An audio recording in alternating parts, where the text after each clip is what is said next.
السلام عليكم ورحمة الله. خوتي خواتاتي، ان شاء الله تكونوا بخير وعلى خير. قبل ما نبداو هاد لا فيديو ما تنساوش الصلاة والسلام على رسول الله. هاد لا فيديو يا خوتي عجبتني، حبيت نبارطاجيها معكم. وهذه صارت اليوم اول رمضان، الخميس 19 فيفري 2026.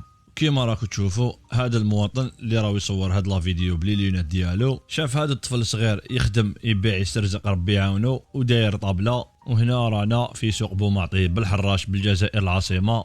خونا هذا شاف هذا الطفل يبيع في لي كورني، حب يتستيه، قال له شحال الوحده؟ قال له 20,000. صاحب الفيديو هذا قال له لا تعطيني وحده ب 5000. شوفوا يا خوتي ردة الفعل تاع الطفل هذاك ديريكت، قال له روح معليش. ولهذا صاحب الفيديو قرر يكافئه وعطى له دراهم. هاي ما نطولش عليكم، نخليكم على فيديو خوتي. السلام عليكم. وجان صباح كيف راك؟ لاباس. وراك تبيع؟ واش تبيع؟ الكورنيت. شحال الواحدة؟ 20,000. ماشي ولا عندي هذا، عندي واخا 5000 ولا عايز تعطي لي نورمال. معليش ما نورمال ما كاينش والله، ما نحرجكش نورمال والله. سير بالقلب الصافي.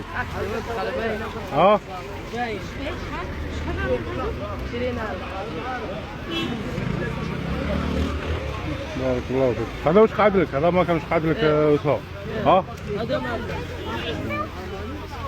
ما كاش مشكل ياك؟ ما كاش مشكل. الله يهديك. نزيدو لك وحده. الله يسترك. بارك الله فيك. لي زوب خويا، لي زوب لي زوب.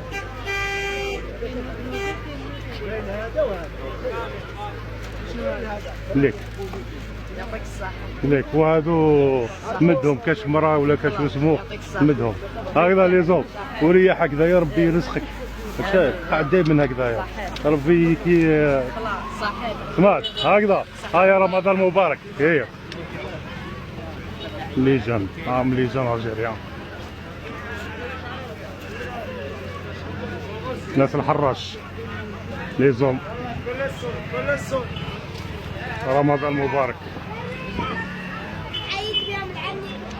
كيما شفتوا خوتي، والله غير الطفل هذا غير يستاهل. وفاش عرفتوا باللي يستاهل يا خوتي؟ غير جا ليه السيد هذا سقساه. الحاجه الاولى اللي دار وشنو؟ ناض ليه ديريكت، ناض يهضر معاه، ماشي يعني قاعد ويهضر معاه. وقف له وهكذاك وراكو سمعتوا، قال له 5000. قال له روح معليش اديها. والله غير تحيه ليه ولصاحب الفيديو هذا اللي عطى له دراهم. وانتم تان خوتنا ماذا بيكم كي تكونوا هكذا في الاسواق ولا في كاش بلاصه وتشوفوا دراري صغار يبيعوا يسترزقوا، عاونوهم بالشي اللي تقدروا. وراكم شفتوا في الفيديو الفرحه تاع الطفل الصغير هذاك كي عطى له دراهم. ولهذا نقول لكم خوتنا ما تنساوهمش كي تلقاوهم يبيعوا هكذا خوتي. المهم اذا عجبكم هذا الفيديو ما تنساوش تخلوا لنا جام وارائكم في التعليقات. نتلاقاو في فيديو جديد ان شاء الله. الله يفارقنا بلا ذنوب، والسلام عليكم ورحمه الله وبركاته.